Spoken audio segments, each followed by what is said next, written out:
पुराने समय की बात है। चंद्रशेखर नाम का एक युवक था। वे राज दरबार में काम करता था। वह एक छोटे से गांव से संबंध रखता था। गांव का लड़का शहर में स्थित राज दरबार में कार्य करता है। इससे गांव के सभी लोगों को बड़ी प्रसन्नता होती। वह बड़ा परिश्रमी और थोड़ा चालाक भी था। वह अपने माता पिता का बड़ा सम्मान करता था, जिससे देखकर उसके माता पिता उससे बहुत खुश रहते थे। सदैव उसकी प्रशंसा करते और उसे आशीर्वाद देते। जीवन के छोटे बड़े हर कार्य व्यापार में वे अपने माता पिता और अपने बड़े बुजुर्गों की सलाह लेता। वह अब काफ़ी बड़ा हो गया था। दरबार में नौकरी करते हुए उसे बहुत ही अकेलापन महसूस होता था। एक बार जब वे अपने माता पिता से मिलने गांव आया, तो दोनों ने उसे ब्याह करने की सलाह दी कि अब तुम कमाकर स्वयं का ख्याल रख सकते हो, कुछ कमा लेते हो, इसीलिए ब्याह करके पत्नी का भी ध्यान तुम भली भांति रख सकोगे। इसीलिए बेटा, हमें कुछ हो जाए उससे पहले ब्याह कर अपना घर बसा लो, ताकि तुम्हारी चिंता से हम मुक्त हो जाएं। अब उसके लिए उपयुक्त लड़की की खोज होने लगी। घर में लगातार इसी सिलसिले में बातचीत होने लगी। उससे कहा जाता, शहर की कोई लड़की नज़र में हो तो ब्याह लो। फिर इस बात की भी शंका जताई जाती कि शहर की लड़की बहुत नकचड़ी और खर्चीली होती है। फिर कहते हैं कि शहर की लड़की से ब्याह करेंगे तो वे गांव आना पसंद नहीं करेगी, सास ससुर का लिहाज नहीं करेगी। कुछ लोग तो यह भी सलाह देते कि हम गांव के लोगों को गांव की लड़की से ही ब्याह करना चाहिए।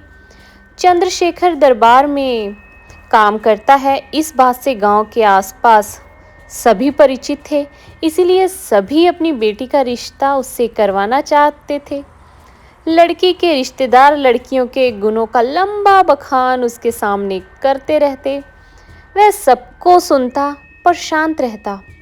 एक दिन उस पार के गांव के जमींदार अपनी बेटी का रिश्ता लेकर आए। चंद्रशेखर को लगा कि जमींदार की बेटी से ब्याह कर गांव वालों के बीच उसका बड़ा सम्मान था, वो और भी ज़्यादा बढ़ जाएगा। उसे यही उचित लगा और अपने माता पिता से सलाह लेने के बाद उन दोनों का ब्याह था, जो वो बड़ी धूमधाम से हो गया। ब्याह के बाद चंद्रशेखर अपनी पत्नी को शहर ले गया। दिन भर वह दरबार में रहता और उसकी पत्नी इस बीच आसपास के घरों की स्त्रियों से बातचीत कर अपना दिन काटती। शहर की उन स्त्रियों को उसकी बातें बड़ी ही ऊटपटांग लगती, क्योंकि वह जो बातें करती थी वह खेत खलियान, कुदाल, गायें, बैल, टोकरी, घास, लकड़ियाँ आदि से संबंधित होती।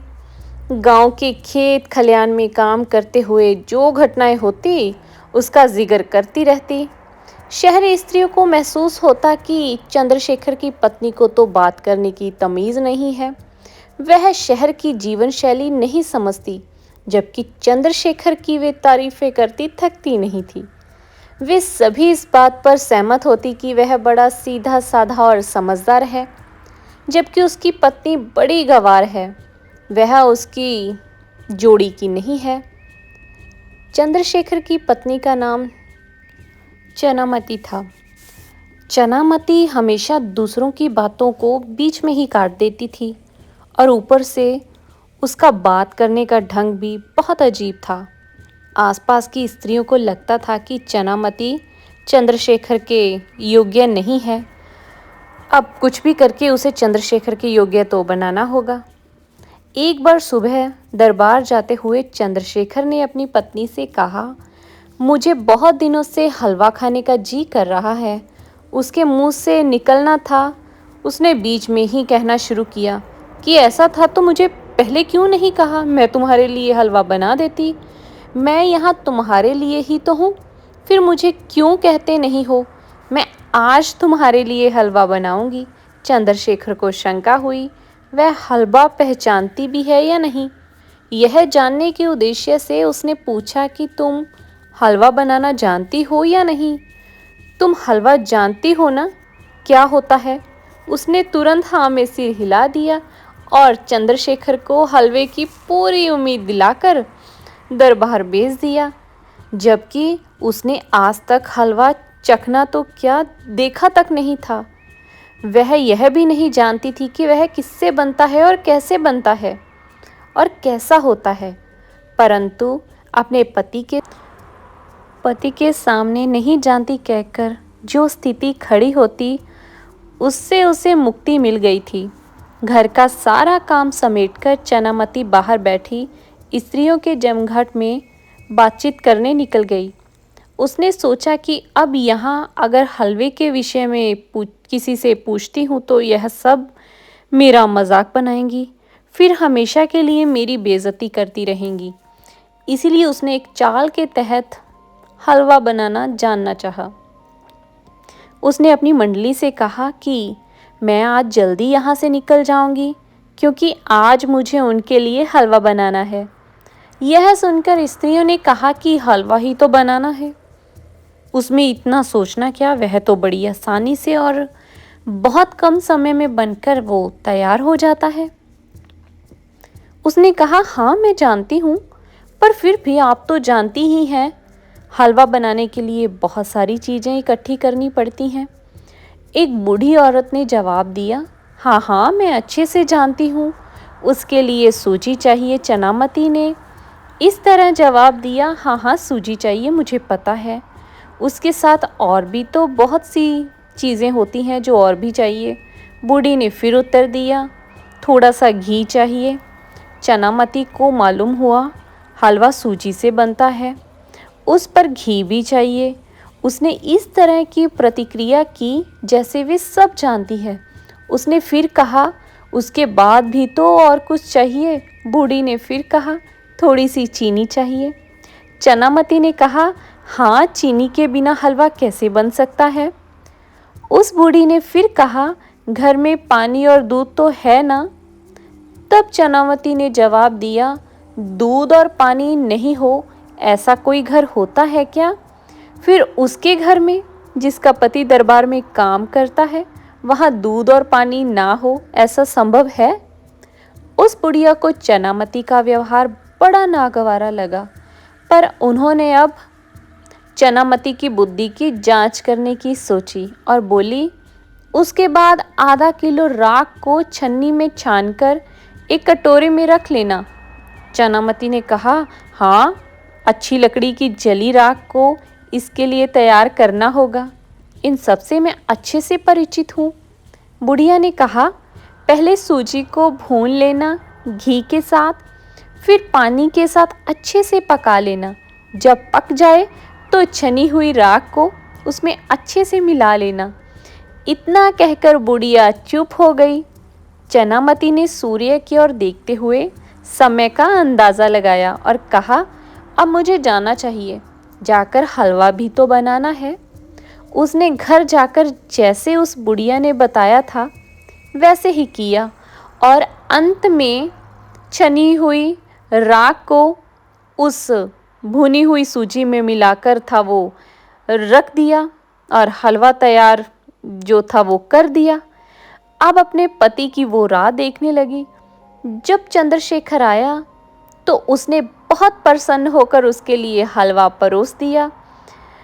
वह भी भूख से बहुत ही व्याकुल था। उसने जल्दी जल्दी से खाना खाना चाहा।